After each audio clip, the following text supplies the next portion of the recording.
Hello friends, नमस्कार। Welcome to my channel Shanti peace of mind. दोस्तों, आज हम निर्जला एकादशी पे चर्चा करेंगे। निर्जला एकादशी का व्रत, इसकी पूजन विधि और कथा, चलिए सुनते हैं। वर्ष की 24 एकादशियों में ज्येष्ठ के शुक्ल पक्ष की एकादशी सबसे बढ़कर फल देने वाली है। इस एकादशी का व्रत रखने से ही वर्ष भर की एकादशियों के व्रत का फल प्राप्त हो जाता है। और इस एकादशी में एकादशी के सूर्योदय से द्वादशी के सूर्योदय तक जल भी न ग्रहण करने का विधान होने के कारण ही इसे निर्जला एकादशी कहते हैं। ज्येष्ठ मास में दिन बहुत बड़े होते हैं और प्यास भी अधिक लगती है।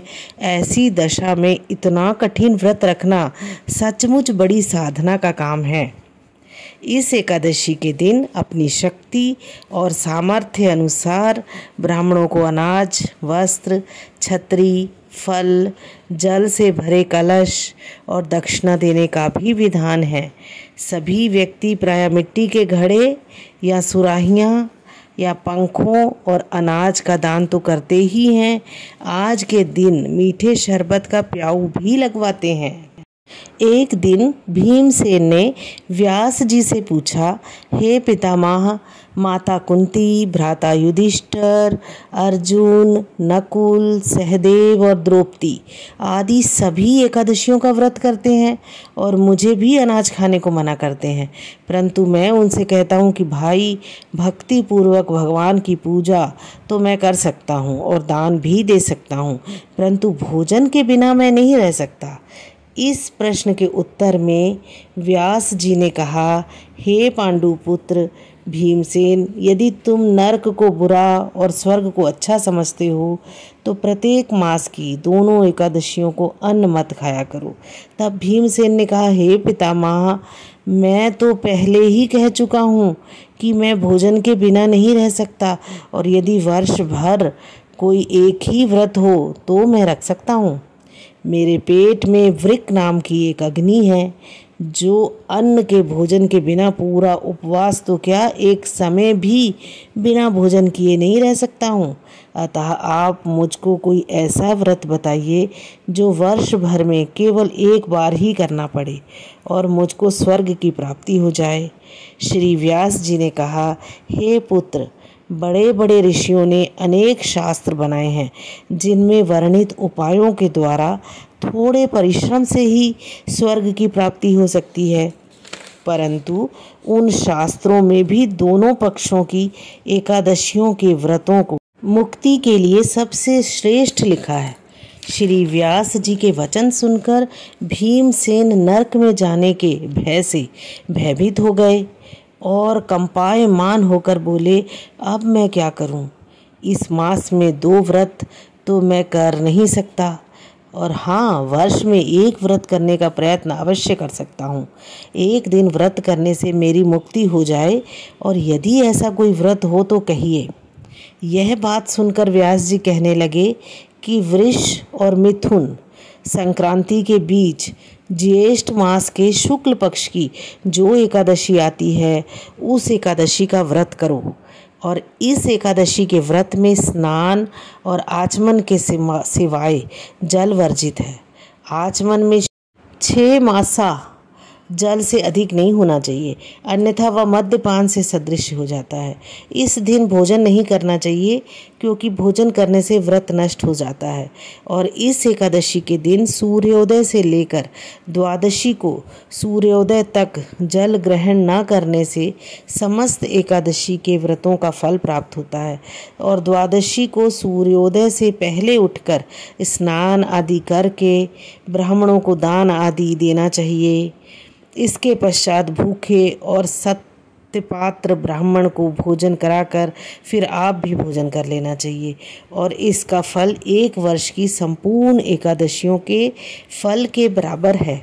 व्यास जी कहने लगे कि हे भीमसेन, यह मुझको स्वयं भगवान ने बतलाया है, और इस एकादशी का पुण्य समस्त तीर्थों और दानों से भी अधिक है। केवल एक दिन निर्जल रहने से मनुष्य के सभी पाप नष्ट हो जाते हैं। जो मनुष्य निर्जला एकादशी का व्रत करते हैं उनको मृत्यु के समय यमदूत आकर नहीं घेरते, वरन भगवान के पार्षद उनको पुष्पक विमान में बैठाकर स्वर्ग को ले जाते हैं। अतः संसार में सबसे श्रेष्ठ व्रत निर्जला एकादशी का व्रत है। इसीलिए यत्न के साथ इस व्रत को अवश्य करना चाहिए।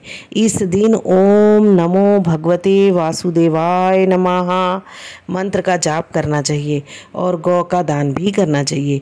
व्यास जी की आज्ञा के अनुसार भीमसेन ने इस व्रत को किया था, इसीलिए इस एकादशी को भीमसेनी एकादशी या पांडव एकादशी भी कहते हैं। निर्जला व्रत करने वाले दिन प्रातःकाल भगवान का पूजन करके यह प्रार्थना करें कि हे भगवान, आज मैं श्रद्धापूर्वक निर्जला व्रत रखकर दूसरे दिन भोजन करूंगा, अतः आपकी कृपा से मेरे सब पाप नष्ट हो जाएं। इस दिन जल से भरा हुआ एक घड़ा वस्त्र से ढककर स्वर्ण सहित दान करना चाहिए। जो मनुष्य इस व्रत को करते हैं उनको करोड़ पल सोने के दान का फल मिलता है, और जो इस दिन यज्ञ आदि करते हैं उनका फल तो वर्णन ही नहीं किया जा सकता। जो मनुष्य इस दिन अन्न खाते हैं वे चांडाल के समान हैं, वे अंत में नरक में जाते हैं। जिन्होंने निर्जला एकादशी का व्रत किया है वे चाहे ब्रह्म हत्यारे हो अथवा गुरु के साथ द्वेष करने वाले हों, फिर भी इस व्रत के प्रभाव से वे स्वर्ग को जाते हैं।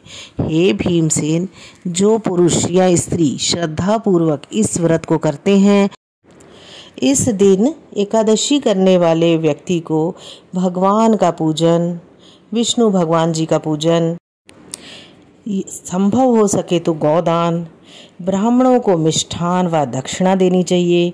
जल से भरे कलश का दान अवश्य करना चाहिए। मिट्टी का घड़ा मंदिर में भर करके दान कर दें।